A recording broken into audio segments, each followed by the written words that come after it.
Greetings from New York City and Columbia Business School Executive Education. I'm Ali Serena, and I'm here today with Professor Bill Duggan, and we're going to have a webinar today called Strategic Intuition, the Key to Innovation. Before I introduce Bill, I'd like to get into a few quick logistics. If you look at your screen, you'll see that a recording of this webinar will be available after we conclude. Also, if you'd like to tweet about this webinar, you can use the hashtag CBSExecEd. And lastly, we'll be taking Q&A at the end of our talk, and we'd love for you to submit your questions via the Q&A box. So Bill and I will get to as many of those as possible in the last 10 minutes. My name is Ali Serena, as I said. I'm a data scientist. My background is in quantitative methods. I've studied decision and risk and have worked with companies doing innovation consulting, and I've taught over 130 executives through our Strategic Intuition course online, some of the innovation methods that we'll be talking about today. I'd also like to introduce Bill Duggan. He is the author of 3 important books on innovation. They are Strategic Intuition, The Creative Spark in Human Achievement, Creative Strategy, A Guide for Innovation, and The Seventh Sense, How Flashes of Insight Change Your Life. Bill got his BA, his MA, and his PhD at Columbia University. He has consulted for 25 years as a strategic advisor and an innovation coach to top companies.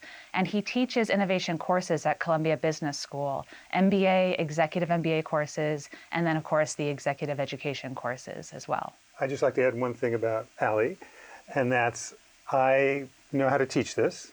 I've done it a lot. But Ali is really a true master of actually doing it, applying it, and also coaching people to do it. So that's why she's running the program. And so today I'm going to interview Bill about this strategic intuition, and we're going to chat about how you can understand the concept, how we've seen it in action, and then we're going to give you some techniques and tips about applying it to your business strategy challenges wherever you are in your world today. And so I think the most important question is, Bill, what is strategic intuition? It turns out that neuroscience has come a long way, really in the past 20 years, in understanding how creative ideas happen in the human mind. And to understand this, let me introduce, before strategic intuition, expert intuition. This is through repetition, you accumulate experience and knowledge in your mind, and then as you see a similar situation, you can rapidly apply what you've learned to that situation because it's somewhat similar. So I'm sure everybody listening here or watching is an expert about something through repetition. Well, all human thinking depends on this memory recall mechanism of the mind now. It's called learning and memory in neuroscience. Strategic intuition is when you face a new situation. You cannot directly apply your past experience. But it turns out that the same mechanism of recall happens, but in a more complicated way and slower. So basically what happens is when you face a new situation or a creative situation, which is the same thing in a sense because you need something new, your brain needs more time and more content beyond your own experience, meaning what you learned from what other people have done or other things you've seen, to make a new combination that applies to the situation. So that's really strategic intuition versus expert intuition. The two different kinds of intuition are very important. By the way, that's human thinking completely. Yeah, what I just described is all human thinking. So that's strategic intuition is really about how we're coming up with these good ideas. Can you explain a little bit about why business leaders need to learn this or why they need to understand this? Well, the first thing is that you don't need it all the time. Probably what I've described as expert intuition sounds familiar to what most people do every day. Through experience, they get better at what they're doing. That's terrific. What I like to say is 1% of the time, you need a new idea. Not always. But let's say you're going to work 300 days next year, over the next year, you need it 3 days. Because what happens is you get a new idea and then you apply your expertise and effort into making it happen. So you do need it, but not always. I like to tell companies, actually, that pick one thing every year where you really need a new idea, and then spend the time that we're going to describe in doing the method that we offer. How does this differ from the way that not only business schools teach creative idea generation, but how business people do creative idea generation? Well, because in terms of science, 20 years is the blink of an eye. Really, 99% of innovation methods are based on the previous model of the brain, which may sound familiar to people as the left brain and right brain. And so what people do is this is 99% of techniques, they brainstorm. They bring people together, and really technically what they think they're doing is asking people to use the creative side of their brain. I mean, that's an old theory that where do creative ideas come from? The creative side of the brain. So, turn off your analytical brain, turn on your creative brain. Really, when you are brainstorming and trying to be creative, that is what you are doing. Well, this modern science I described totally overturns that. All thinking, all ideas come from memory, not some magical right side of the brain. And that those memories are distributed throughout the brain. So call it the whole brain idea. So if you're satisfied with your brainstorming, that's terrific. That's because you have the expertise in the room where people can use their experience quickly to solve the problem as a group. But if you're not satisfied with that, you need to go beyond the expertise in the people in the room to search wider among human experience, not just the people in the room. And that leads me to ask you two questions. On the one hand, I think we've seen a lot of people get very excited about using their, the analytical brain to understand problems and break them down, and then get into their creativity room and, be playful and colorful to actually solve that problem. What do you make of that? Yeah, I mean, that's exactly right. You're now describing how people do the so-called two parts of the brain in sequence. Well, I think what you're going to see as we get further into the method, that what we're describing is very analytical, very logical. Looking more widely to different experiences and different examples out in the world to apply to your problem sounds pretty analytical to me. It sounds pretty logical too. So the entire distinction between analytical and intuition is overturned, but people still think that's what they're doing. It makes sense. So if you can describe a little bit, what is this method of strategic intuition? The way it operates in the mind, typically in somewhat naturalistic ways. In other words, when people naturally say, "Oh, I got this idea." I mean, what's happened is examples that they've stored in their memory, maybe even very recently, come together.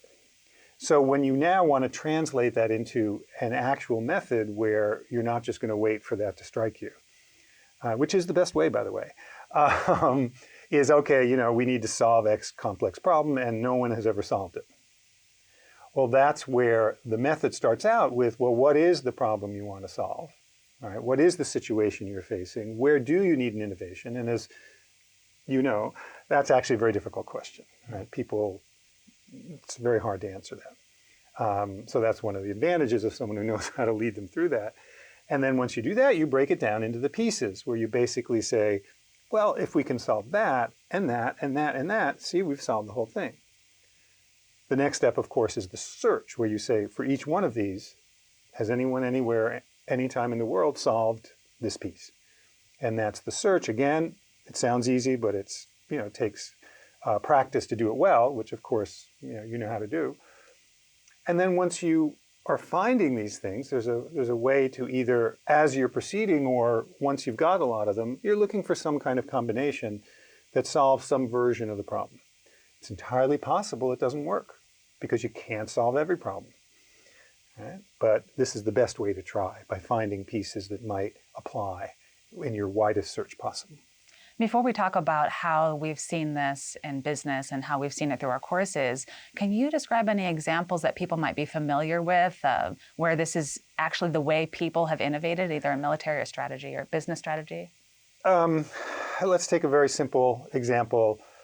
Actually, first of all, this is actually very hard to find because how exactly somebody got their idea is almost always lost to history. It's very rare for someone to describe, let me tell you exactly how this idea came to me.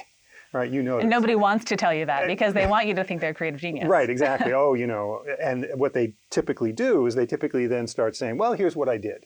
I had this idea, and then I did this, I did this, I did this. It was difficult, sure.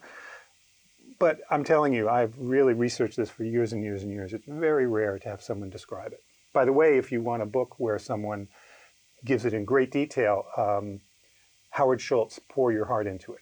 It's the best I've ever read of how he came up with the idea for Starbucks, point by point by point. Well, actually, why don't I give that example, where he was working for Starbucks, which already existed, but it was the old-fashioned coffee company where they would roast their own beans, and then they'd be in all the sacks, and you come in with your little shovel, and you put it in a paper bag, and you take it home, and you grind it yourself. By chance, he goes to Milan, Italy, on a business trip, which is really not about coffee. It's about store design and display. And he stays downtown in Milan, and as he walks to the convention site, he sees an espresso bar. He'd never seen this before. Now, this is a time way back when American coffee was made from the Robusta bean, which is very low quality, very cheap, whereas Italian coffee was made with the Arabica bean, very high quality, more expensive. By the way, that's what Starbucks was selling. And he goes in and he just loves the idea of this cafe, and everybody's chatting, and the barista, what they're doing, and the espresso. I think he's never had espresso before. And he says, oh, this is very, very clear what he does. He says, oh, well, Starbucks is already a chain, small chain of high quality coffee roasters and retail. And here's a new way to actually sell the coffee that Starbucks has. Very simply, these two things came together in his mind. Now, that's a very clear and simple example where it was just two things. Whereas, again, as Ali, as you know, typically it's more complicated than that. It's a little harder to tease out. I mean, there are many examples. You'll see examples if you happen to take the course. But why don't I pause there? Yeah, that's great. I think some of the aspects for an innovator as they're coming up with a good idea that you've mentioned previously in your books, can you describe the process by which that sort of aha moment happens and some of the things that need to be in place in that person's mind and context? Yeah, so the first thing you need is the content, right? And this is where the search that we described is the most important, perhaps the most important. It's the part that takes the longest, right? Where you need the elements in your mind to make that new combination. If Howard Schultz had never gone to Milan, he would not have in his mind, that example. Well, the method basically says you don't have to go to Milan, right? You can search and find now, especially with new digital tools, right? Mm-hmm. Google is fantastic for this. You can find a Milan coffee bar without going there, right? So you don't have to personally experience things. You can search. Now, of course, as Ali will show you if you get the chance, Google doesn't automatically produce for you a list of strong examples. It produces stuff. So once again, there are techniques to how you find within your digital search or your search and talking to other people, you're looking for a good example of somebody who actually solved a piece of your puzzle. Yeah. Can you say a little bit also about, in Howard Schultz's case might be a good example. Does the problem come first, or does this something you've seen out there in the world come first? Yeah, so in the naturalistic one, of course, the best one is where clearly, you're absolutely right, Howard Schultz, he didn't realize he had a problem until he saw the solution. That actually is very typical of most of these naturalistic, what we call flashes of insight, where these things come together in your mind, because your mind is unfocused and really isn't focusing on any particular problem. Well, we're in the corporate world where, just simply saying, well, boss, just wait for me, to go on some trip and I'll have a good idea, is not going to fly. So that's where you do need to state some kind of problem first, but what you're hinting at is the problem has to say open.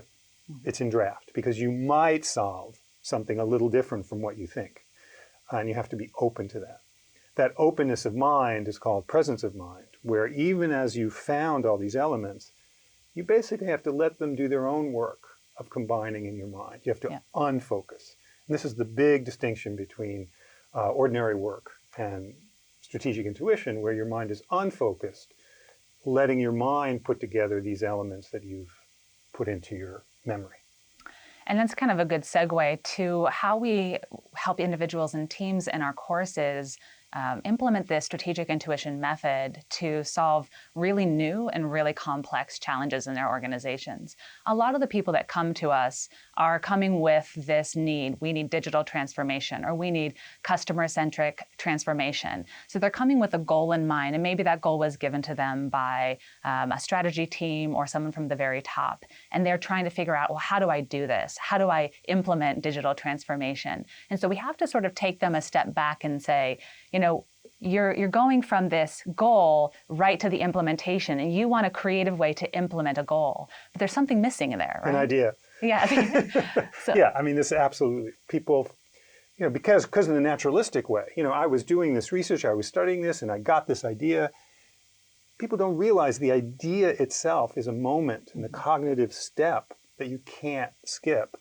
And if for a complex problem, it takes a lot of effort and skill for the idea step. Exactly. And when people come into our courses, they often feel this sense of hesitation that they're tasked to implement very creatively an incredible strategy that's been given to them, but they're uneasy because something's missing. There's a puzzle piece or two missing. And so in our courses, we try to help them take a step back and say, what are the issues that need to be solved in order for this big problem or challenge to be successfully solved? This is a very good point, that you can do this in a partial way. Mm-hmm. For example, people might have a program or something that's fine in its conception, and some of it is working, and some isn't. Exactly. Right? For the parts that isn't, you're what Allie's describing is you isolate those, and then you say, well, time to search. Has anybody solved anything remotely like this? Rather than trying to grind it out of your own mind because it's not there. Yeah, and we do see a lot of that where people are saying, I'm just trying to look at other companies that are doing this implementation of this thing well, and I just want to borrow all of that. I want to be the next Apple in design, or I want to be, an Uber for, this other idea I have. And the missing piece there is taking the chance to really dissect all of the pieces of the puzzle and then look specifically for examples from history, people out in the world that have solved each one of those little pieces of the puzzle. So you don't really want to borrow someone else's idea whole hog, but people do know that borrowing from others is, in essence, part of the creativity. Right. So it's you're borrowing, you're not imitating. Yeah. Imitating means you're doing everything they do, in which case that's not innovation. I mean, it might be a good idea, right? Yeah. I mean, you might say, gee, let's do exactly what they're doing. That's fine. But that's different from saying we need a new idea. Right. And so really that process that we take people through is we help them break down either a challenge that they're currently working on where, as we've said, there's something missing. It's not going to be a success and everybody feels it, but they don't exactly know why, and help them identify what are the pieces that are missing. Or we help them come up with a completely new idea to solve a problem that's new and emerging, which is often the case in the world that's being transformed so quickly. A key to this actually is in that search. I mean, this is why it's important that, we just want to steal from, companies like us, is that the farther you go outside your own domain, the more creative it is. You can almost imagine by definition, right? If this Australian mining company is doing this thing that nobody in my industry ever thought of, that's more creative, right? Because it's solving a piece of the puzzle that nobody ever thought about. I mean, the classic example of this, of course, is Henry Ford, who had an ordinary assembly line of cars, which he imitated directly from Oldsmobile, where all the cars are lined up and the workers move along the car.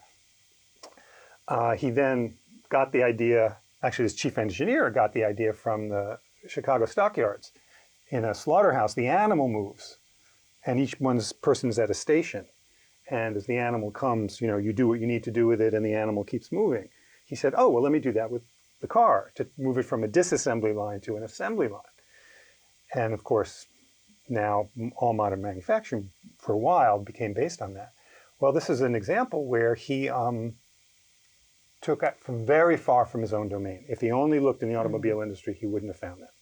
But actually, let me ask you one last question on this idea of sort of new ideas. Well, is this true for all fields? For example, you're a data scientist. So you deal with new data, new technology. Is any of this relevant for those new fields as well? Absolutely.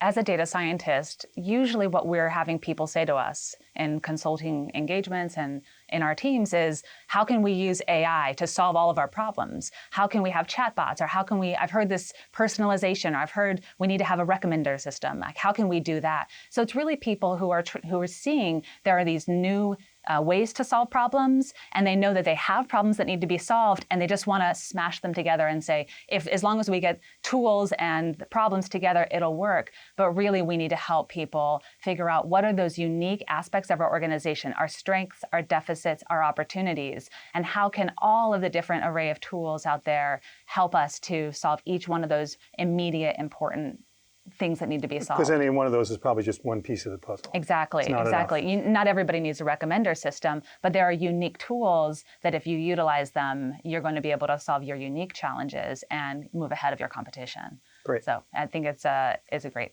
thing. So I think it's probably time for us now to take some questions and answers. And so we've got a few coming up.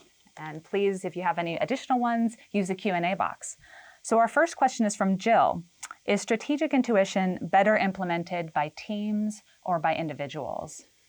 So the steps I described, an individual can do. In other words, you can define a problem, you can break it down, you can do the search, you can see a new combination. A team, of course, can do that as well, but you have to do the same steps. Yeah. Right? Now, the advantage of that, of course, is many hands make light work. And also, there's more people now involved who can carry the idea forward.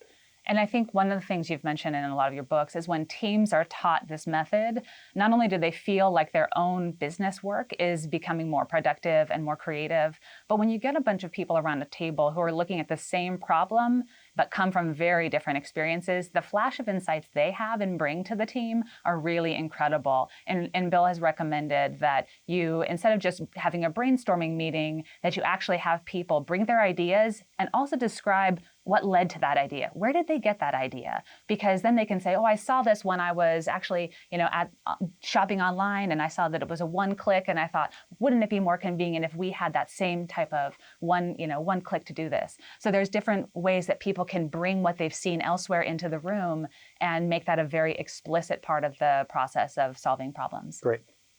The next question is from Yulia. How can you train your strategic intuition? So there's two things. One, there's really just two steps. Well, there's a couple steps. One is you need practice. You practice breaking problems down, practice naming the problem, identifying the problem, practice breaking it down, practice searching, and practice combining.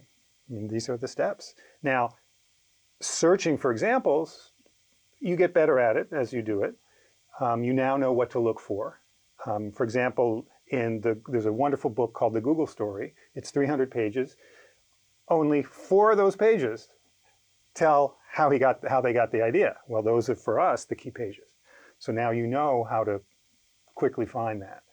And then there's something called presence of mind, and this is a little harder. And this is a matter of personal discipline where you have to be unfocused. You have to drop all your, in a sense, previous ideas when you're looking for the new combination. You have to have an open mind, and that, again, takes practice. And can you describe, I think we've talked to people and we've said, okay, on the one hand, go out into the world and, find as much information as you can about the interesting, creative solutions people are coming up with. And then on the other hand, we're saying, take a step back and think of nothing. Right, have an exactly. open mind. Right.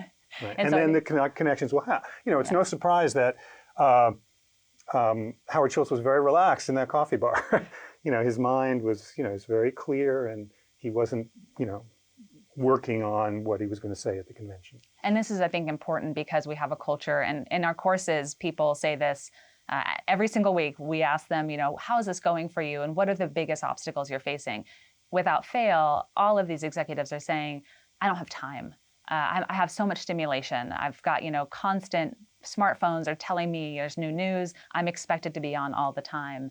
And so this aspect of developing presence of mind, it is as important as going out there and looking for examples of people that are solving problems. Actually, this is a very good point also about the 1%, saying a company should pick one thing for one time. once a year, pick one thing, and then sanction that people are going to spend their time on that rather than asking them to do this in their spare time, which is cruel, actually. Yeah. And I think that actually leads into another really good question from David, who said, what are some tools people can use to generate ideas based on how others have tackled similar problems? Just a repetition of what I said. Right? And what that means is you have to get all the other tools you've learned out of your head because they are all based on various brainstorming methods. I mean, I know that sounds a bit harsh, but it's really true. So you have to practice identifying a problem where no one has solved it before. It would be meaningful to you. Practice breaking it down into the pieces. If we solved all this, I think we'd solve the whole thing. Practice searching, right? Again, it's hard to do. But with practice, and actually, by the way, the search especially is very interesting, right? You learn all these things. And then you practice making the new combination. We gave you the tools. Those are the tools. So this is a question from Stasia. Do you have advice for those people that are extremely innovative and they have a lot of great ideas on a regular basis? How do they bring their ideas to fruition? We have ideas, but sometimes we don't do anything about them. And then someone a year later is going to bring forth that idea. And this happens to people. And in our courses, people say, I saw that idea. I had that idea. Okay, so there's two ways to answer this. One, and again, this depends upon the idea and the situation, but a lot of times you didn't have that idea. You had part of that idea. What you didn't see was the part missing of the next step. Because remember, Howard Schultz's idea tells him what to do. It's not, oh, I have this idea, gosh, how do I do it? It tells me, oh, I go back and I tell my Starbucks boss, this is what we should do. It's very clear, right? It gives you a path. If you don't see that path, your idea is partial. You need to do more search. And this is, go ahead, sorry. Or in the corporations really don't want, new ideas, right? And there's no actual method for proposing your new idea. For example, Amazon has a wonderful system of a 6-page memo that anybody can do.